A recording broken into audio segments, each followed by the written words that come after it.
에어팟 프로 2세대 구매하는 이유는?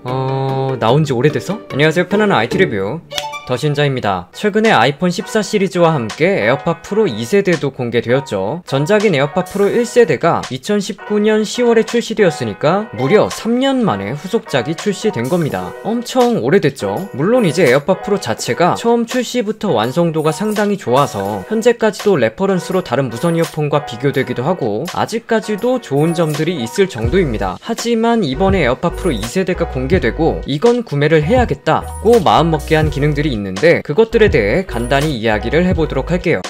구매를 결정하게 된 이유 중 하나는 적응형 주변음 허용 모드입니다. 에어팟 프로 2세대에서 새롭게 추가된 기능이죠. 에어팟 프로 1세대가 나온 지 3년이나 지나서 에어팟 프로보다 음질이 더 좋은 제품 나왔습니다. 노이즈 캔슬링이 더 좋은 제품도 나왔습니다. 그런데 아직까지도 타사 제품이 따라오지 못하는 기능이 있습니다. 바로 주변음 허용, 주변 소리 듣기 기능이죠. 이건 써보신 분들은 다 인정하실 것 같습니다. 처음에 이 기능을 사용했을 때는 정말로 이어폰을 착용하지 않은 것 같았어요. 지금도 공간음향과 같이 쓰다 보면 착용한 건지 안 한 건지 헷갈릴 때가 있습니다. 그 정도로 주변 소리 듣기가 이질감 없이 자연스럽습니다. 이 기능이 있는 건 아무래도 커널형 이어폰을 사용하다 보면 귀를 막고 있다 보니까 외부 소리가 잘 들리지 않아 위험하기 때문이죠. 그럴 때 사용하는 기능이 바로 주변음 허용 기능입니다. 외부에서 자주 사용하는 제품이니만큼 중요할 수밖에 없는데 이 분야에서 아직도 에어팟 프로가 탑입니다. 많은 제조사들이 이 에어팟 프로의 주변 소리 듣기 기능을 따라잡으려고 여러 제품들을 출시했지만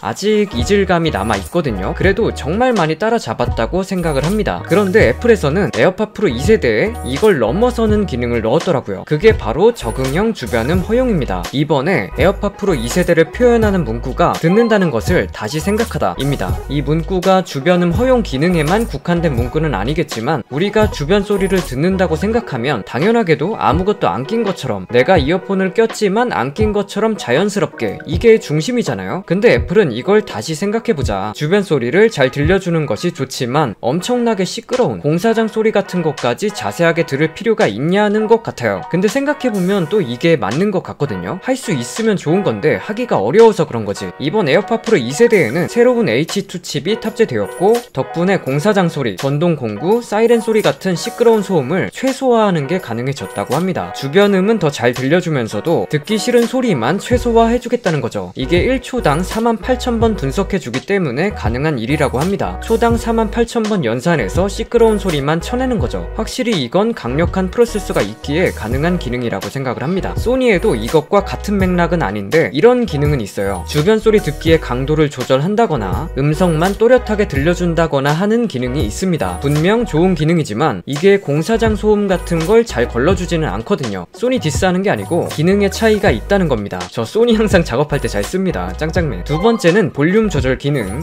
이거 진짜 답답했었죠. 이제는 포스터치, 꼬다리를 꾹 누르는 것 말고도 위아래로 스와이프하는 기능이 추가되었어요. 그래서 스와이프로 볼륨을 조절하는 게 가능해졌습니다. 기존에도 왜 이게 없을까 하면서 답답했었는데 이제 볼륨 조절이 가능해졌다고 하니까 좀 마음이 편안해집니다. 언제까지 시리 부르거나 폰으로 볼륨 조절해야 하나 했는데.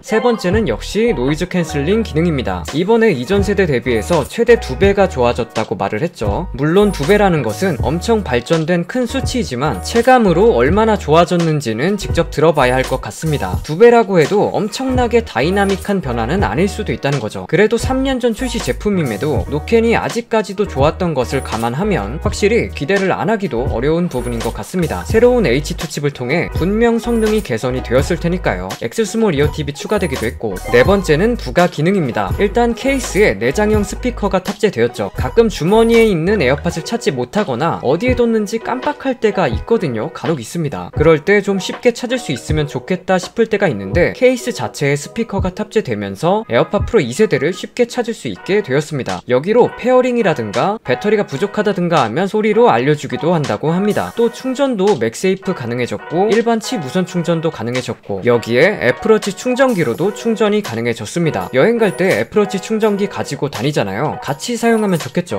옆에 고리를 달 수 있게 되었는데 이건 저는 잘 안 쓸 것 같아요. 좀 아쉬웠던 건 이번에 루머로 무손실 음원 코덱에 대한 이야기가 있었잖아요. 그런 것에 대한 이야기가 없었다는 거, 이게 좀 아쉬웠고, 그럼에도 음질의 개선이 있을 거라고 하니까 이거는 좀 기대를 해봅니다. 그리고 배터리도 노캔 쓰면서 최대 6시간이라고 하니까 전작 대비 33% 증가로 꽤나 늘어나서 사용성이 좋아질 것 같습니다. 에어팟 프로 2세대 출시 가격은 359,000원인데 역시 환율의 영향으로 달러는 동결이지만 국내에는 올라버렸죠. 과연 그만한 가치가 있는지 빠르게 가져와서 여러분들에게 보여드리도록 하겠습니다. 여러분들은 어떤 기능이 가장 기대되시나요? 끝까지 시청해주셔서 감사드리고 재밌게 보셨다면 좋아요 부탁드려요. 오늘 준비한 영상은 여기까지입니다.